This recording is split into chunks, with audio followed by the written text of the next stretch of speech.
Final Solutions by Mahesh Dattani. Introduction to the author. Mahesh Dattani is an Indian writer, playwright, actor and director. He was the first playwright in English who received Sahitya Akademi Award. He received it for his book Final Solutions and other plays. He worked as a copywriter in an advertising firm and also wrote radio plays for BBC Radio 4. In the beginning of his writing career, Edward Alp's play Who Was Afraid of Virginia Woolf inspired him to write, and Madhuri's Gujarati book Kumarni Ahashi developed interest in him to write plays. Some of his notable works are Dance Like a Man, 30 Days in September, Where There's a Will, Bravely Fought the Queen. Introduction to the play. Final Solutions is a 3-act play written by Mahesh Dattani. It was premiered in Guru Nanak Bhavan, Bangalore in the year 1993. The play is set up in post-independence era. The play deals with the consequences of partition and depicts the sufferings of both the Hindu and Muslim communities. It examines the communal conflicts in the society and how the politicians exploited, influenced, or hired the youngsters to disturb the social harmony for their political benefits. It brings out the unfulfilled desires of the protagonist and also shows the conflicts between tradition and modernity. Dattani is known for his technical experimentation. This play moves to the past and present of the protagonist in several instances depicts it. The play is also the representation of two different sides in one platform to create awareness about the religious conflicts and understand the unity in religion. Historical context. Mahesh Dattani's plays always deals with social and political issues. The play Final Solutions focuses on the religious tension between Hindus and Muslims in the post-partition era. In August 1947, the British government partitioned India into two independent nations as Hindu-majority India and Muslim-majority Pakistan, which paved way for greatest mass migration in human history. The partition devastated both the countries, and communities which peacefully coexisted for almost a millennium attacked each other, resulting in communal riots, massacres, arson and sexual violence. Nearly 75,000 women were looted and raped. This communal tension is evident in Final Solutions, where the main character Daksha recalls her experience of consequence of partition in a series of flashbacks. Her resentment towards the Muslims is the result of partition. The impact of partition is seen even today in both the countries, and Sadat Hassan Manto rightly says Hindustan had become free, Pakistan had become independent soon after its inception, but man was still slave in both these countries, a slave of prejudice, slave of religious fanaticism, slave of barbarity and inhumanity. The play was written and performed during the period of Rama Janma Bhoomi movement. This Ayodhya dispute is focused on a plot of land in Ayodhya, which is regarded by Hindus as the birthplace of Lord Rama. Babri Masjid was a mosque built in 1528 by Mir Baqi on the orders of Mughal Emperor Babur. During 1940s, many Hindus started the socio-religious debate by claiming that Babri Masjid was built after destroying a Hindu temple on the site where the mosque is built, an idea initially propagated by the British colonizers. The temple was believed to be built by King Vikramaditya around 300 CE on Rama Janma Bhoomi. Several Hindu militant groups placed idols of Lord Rama inside the Babri Masjid, which created severe controversy. On December 6, 1992, a Hindu militant group called Vishwa Hindu Parishad demolished the mosque, which paved way for communal riots all over the Indian subcontinent. Nearly 2,000 people were killed in the riot, and BJP, supporting the demolition of Babri Masjid, encouraged several religious processions such as Ratha Yatra. The 1985 Ratha Yatra riot in Ahmedabad forms the backdrop of the play, which brings the characters together. Thus, India has a long history of communal tension between Hindus and Muslims, and Dattani tries to offer a solution to this communal tension in his play Final Solutions. He concludes that the only way to communal harmony is through acceptance and empathy for each other. Act 1, Part 1. The play deals with cultural hegemony among Hindus and Muslims. The mobs in the play is a symbolic of our own hatred and paranoia. The mob or chorus comprising 5 men and 10 masks on sticks, like 5 Hindus and 5 Muslims. The plot stretches over a period of half a century. It symbolizes present and both the past. Major events are presented through the eyes of the protagonist Daksha. Part 1 of the act comprises within the family and explores the characters. It begins with Daksha recollecting her memories. Daksha has Ardhika, a newly married young girl, writing a diary on March 31st, 1948. She is not happy with her in-laws. She has a good taste for the songs of Samshad Begum, Noorjahan and Suraya. She wanted to become a good singer. She met a Muslim girl Zarin, and in course of time they became good friends. Daksha of the 1940s is now Hardika in her old age. She is exposed to the presence and possibility of violence. Her friendship with Zarin is not understood by the right perspective by others. Also explores the other characteristics of Aruna, the daughter-in-law of Daksha, who is a typical Gujarati woman, blindly trusts in God and also wants her daughter Smita to be the same. And also it presents the comical view of Daksha of her in-laws. Her mother-in-law Gajachan, she is viewed as a Gaju by Daksha, which is referred to as elephant. And her father-in-law Veg is referred to the tiger, not just because of his bravery but for his roaring sound. Play is written in 2 different paces but it commonly connects with the partition. Daksha in her 15 as a young girl and now in her 50s as an old lady. Both the young girl's scribble and the emotions of the old lady. She is narrating the horrible incidents of partition which are still haunting her mind even after 1 year, that is in 1947. She is recollecting it through her diary in 1948. Hardika's wounds caused by the killing of her father in communal frenzy during partition becomes fresh again. Act 1 talks about the female victims under male dominance. It represents women imprisoned under 4 walls of house. It also talks about the Daksha's friendship with Muslim Koja women Zarin, which was not clearly understood by others. Scene 2 in the Act 1 discusses the present, the town in Gujarat where Smita over the phone discussing her hostel bomb blast informed by the Tasman that Ramnik Gandhi is misinterpreted to the Tasman family. It ends with the chorus, the mob pointing out Muslims that they are not in their motherland, though they are very few, they couldn't harm us. Hello everyone, this is Divya Darshini and I am going to talk about Act 1 Part 2 of Final Solution. The main characters in this act are Javid, Bobby, Haruna and Ramnik. As there is a quiet tension outside, Hardika advises her daughter-in-law Aruna to properly check doors and windows as the dog have been let loose. Meanwhile, Javid and Bobby, 2 Muslim boys, are in some argument on the side of the road in a nearby area. Suddenly, some Hindu men come and start asking them questions and also search them. Finding a skull cap in the pocket of Bobby, they at once recognize them as Muslims. They try to kill them. Javid and Bobby run away and the mob chases them.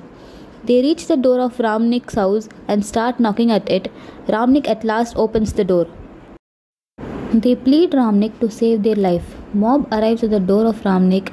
They want Ramnik to either hand over Javid and Bobby to them or they will break the door and come in. However, Ramnik refuses to do so. The mob starts throwing stones and sticks on the house and also abuses Ramnik. Aruna does not like Muslims in her house and forces her husband to throw them out of it. Ramnik bitterly refuses. Ramnik starts talking to Bobby and Javid. Bobby is polite while Javid is quite harsh in the conversation. Ramnik asks them about their studies and upon learning that Javid is in a school dropout, start talking bad about him.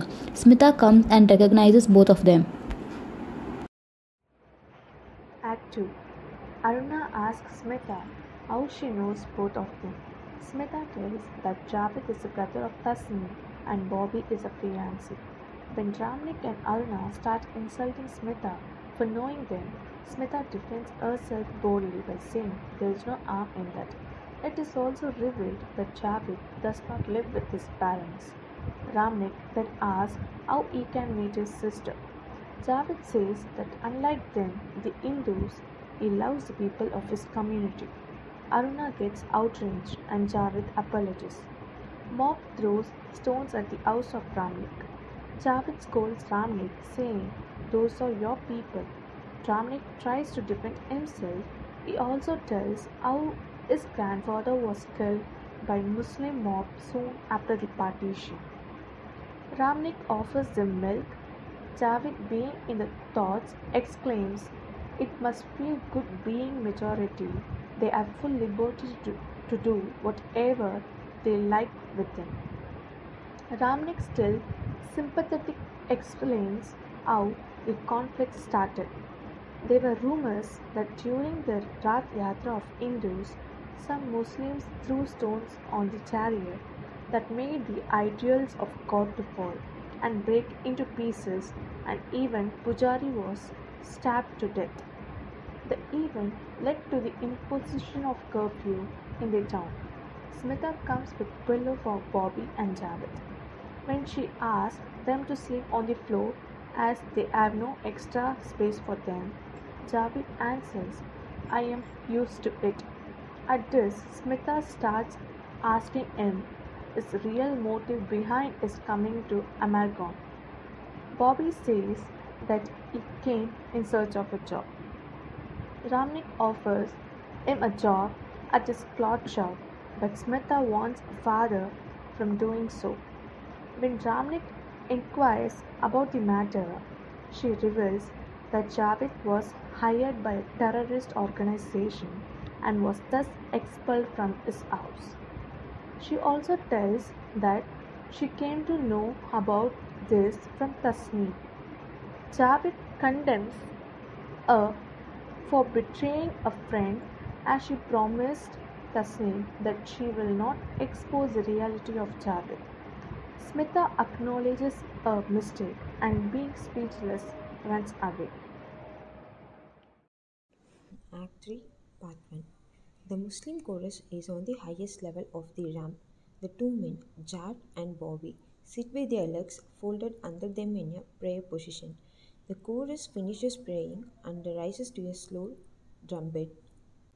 Then Daksha reveals that Kanta told her that Zirain's family was in trouble. A further shop had caught fire, so they lost thousands of rupees. Then he had gone to the mill to ask work for job. Daksha hoped that he gives him a job. Also, she knows that work will never give him a job. Crossfade to the living room. Bobby is laying down. Jab is walking about. Ramik is trying to control his feelings. Ramnik starts asking Jav about his involvement in terrorism in a teasing manner. Jav becomes furious and yells hot words. Ramnik angrily slaps Jav and Bobby rushes to calm them down. Bobby then tells when they were young, Jav happened to touch a letter of his Hindu neighbor who abused the formed badly. Jav got angry and after some days threw pieces of beef meat in his house. That person came to Jab's house and abuses him harshly. Jad was the hero of his locality. Telling the story, Bobby adds that Ramnik community is partially responsible for making him. So because prior to that incident, nobody has seen him as the hero of the locality. Bobby and Jav decide to leave. Romnick's desiring to make Jav accept his job at any cost, threatens them by saying that he will call the police. Jav first bursts into laugh and then tells that he was ordered to kill the Pujari in the name of jihad. He reached the chariot and tried to stab Pujari, but the latter begged for mercy and thus he became still. Act 3, Part 2. All his passions died and he threw away the knife, but someone else took it and stabbed the Pujari to death. Ramanik is moved and calls James a brave. After a while, Aruna also comes and after ensuring it is safe to go outside, thinks of bringing water. Smita suggests taking the help of Bobby Aruna being strict in her religious matins, condemns Smita for such a suggestion, and thus both mother and daughter fall into an argument. Smita exposes Aruna's blind faith and challenges them. Aruna, being astonished for the queer behavior of her daughter, is quite shocked. While in chaos, she goes to take bath. Smita, Bobby, and Jafet go out to bring water. Through their discussion, it is revealed that Smita and Bobby love each other, but due to the communal problems, they had to separate. Later, Bobby became the fiancé of Jafet's sister Tasneem. All the three friends became frank and start cracking jokes and even throw water on each other. Meanwhile, Hadrick, who was memorizing how she was beaten by her husband for visiting Zarin's house, scolds Jafet, wishes that like her father, his sister should also suffer. Ramanik requests her mother not to blame them. When Aruna comes out after taking bath, Bobby unexpectedly goes into the small temple and in spite of denial by Aruna, he respectfully takes the idol in his hands and talks about the communal harmony and keep. The three of them, Smita, Bobby and Javed, goes out of the home to fetch water. Bobby reveals that Javed and he came there to see her. Javed, for the sake of his sister, Tasneem, asks if there is still anything going on between Smita and Bobby, since his sister and Bobby are going to get married. For that, Smita answers nothing is really going on between them, and she has met him only once when they had a very small and intimate conversation. Bobby again asks Smita whether the reason for her decision is either personal or because of the communal hate it would create. For that, Smita says there are some things that needs to be forgotten. This alludes her interest in Bobby and also the overwhelming tradition that needs to be forgotten. When Smita was playing with water, Bobby observes that she looked very grave initially with her family members. For that, she replies that we all should get away from home to get some fresh air. After filling the water, they come near home and grandmother overhears all the conversation between them. She says, "You're lucky," to Smita. She asks why, and grandmother says, "I hope you have the same freedom in your own home as you have here." For that, Smita replies, "I think one can create one's own freedom wherever one may be." For which the grandmother says, "You're too foolish to think you can create your own freedom." After this, Hardika crossfades to Daksha. She narrates the experience of being humiliated by her neighbor, Zarin's family. When she visits Zarin's family, she will be offered meat food, which appalls and humiliates her in front of the family. And because of this, she also believes the falsifying story told by her family servant Kanta of Zarin's family shop being distracted. In present, Hardika blames the two men, Bobby and Javed, that they are to blame for her father's death in communal riots in Husainabad during the partition. Javed tries to blame the grandmother that she is responsible for the mob beating today. Both say the matter don't concern them, which alludes the ignorance and apathy towards the other religion. Hardika crossfades to her young self again. Believing the fake story told by the family servant Kanta, Harry accuses her of eating meat in Zarin's home, for which she is severely beaten, looked down by their family members, confined for many years in a single house. In present, silence prevails for her suffering. And then Aruna comes with the puja plates and starts the puja. Bobby touches the Hindu idol with bare hands. He feels accomplished in showing the crowd that the god doesn't cringe and accepts being resting in his hands. He tells Javed he's not humiliating you. He says to them, "I don't believe in him, but he believes in me." He smiles over our trivial pride and our trivial shame. For this, Aruna falls shattered and asks if there is nothing sacred left on earth, for which Javed answers, there are more things that are left sacred, and he tells her, if we understand and believe one another, nothing can be destroyed, and if you are willing to forget, I am willing to tolerate. And then the two men leaves. Afterwards, Ramanik narrates the original story of Zarin's family shop to Hardika, where he reveals that their shop was deliberately burned down by their father and his grandfather, despising the Zarin's family growth, and later was bought by them with half the price it deserves. Hardika is disillusioned with this fact and retrieves from her hate. Ramanik, feeling guilty of his father's deeds,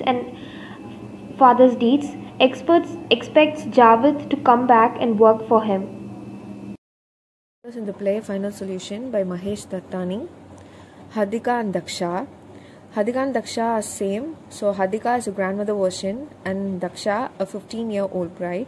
So this character portrays the adaptation of a married girl giving up her former identities, dreams, etc. The character is shown like Daksha, a girl in the past, records everything in a diary, and Hardika teaches the past to her family. So this character represents the majority of Hindus and their sufferings. Ramnik Gandhi, Hardika's son, is shown as a liberal-minded man who does not support communal hatred. So he is attempted to demonstrate himself to be a true secularist. Javed is a Muslim boy in the play. So he is a young, befuddled boy who becomes both a victim and a terrorist. Politicians use him in the name of jihad or a holy war. So Javed undergoes terrorist training. Though Javed has a responsibility to kill the pujari, he fails to do so. This state of mind of Javed clearly shows that he has a heart of a human being as well. Bobby, whose original name is Bhavin, is a friend of Javed. Though he is also Muslim, unlike Javed, Bobby has a control over his temper. He is the one who saves Javed from the Radha Yatra possession. Bobby is the one who makes Aruna, wife of Ramnik, to understand the God doesn't differentiate between people. To him, all are equal. Rita, daughter of Aruna and granddaughter of Hardika, is a girl of modern period. She believes in liberal ideology and doesn't support her mother's activities from heart, though she helps her in all the household chores. Aruna, wife of Ramnik Gandhi, is a typical Indian housewife who is a God-fearing person.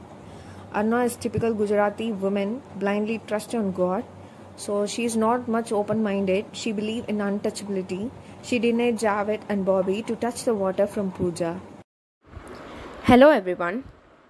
I'm Anuleka and I'll be talking about how Final Solutions explored the theme of majority-minority conflict and its complex moral implications. This play is basically set with the Hindu-Muslim conflict as a backdrop and gives the point of view of the community that is demonized and held solely responsible for all the religious crimes committed in India historically by at least our Hindu majority government and its society's narrative. This narrative is questioned in this play by giving context to those violent actions committed by the minority sector as a natural result of pent-up frustration, aggression and thirst for justice against the status quo that oppressed their entire existence just because of their differences in their faith. This is wonderfully expressed in Bobby telling Ramnik about Javed's first foray into resistance against the Hindus and Javed himself explaining how even the most quote-unquote liberal Hindus are still prejudiced to a certain extent and are still very much capable of inflicting harm to the minority community, and hence their activism is performative and that they are also in part responsible for the inequality that the minority groups experience in the society as they are still part of the hegemony that are advantageous to them. Dattani also weaves in suspense and drama as effective devices to withhold and reveal information that perfectly conveys the shock of how rooted and casual violence against the minority groups can and have been historically. Like how Ramnik's family's business came about by destroying a Muslim family's livelihood, which is the opposite of what Hardika has been assuming for all this time, which was the root cause of her prejudice towards the Muslim, and how Aruna, despite calling herself modern and practical, still feels ridiculously attached to her old ways that she'd been taught all her life and being prejudiced against the Muslims. This is also nuanced because women did not have the freedom to explore or question their faith and values and morals like men did. And when Hardika did go against the norm and be friendly with a Muslim family, she was abused and beaten.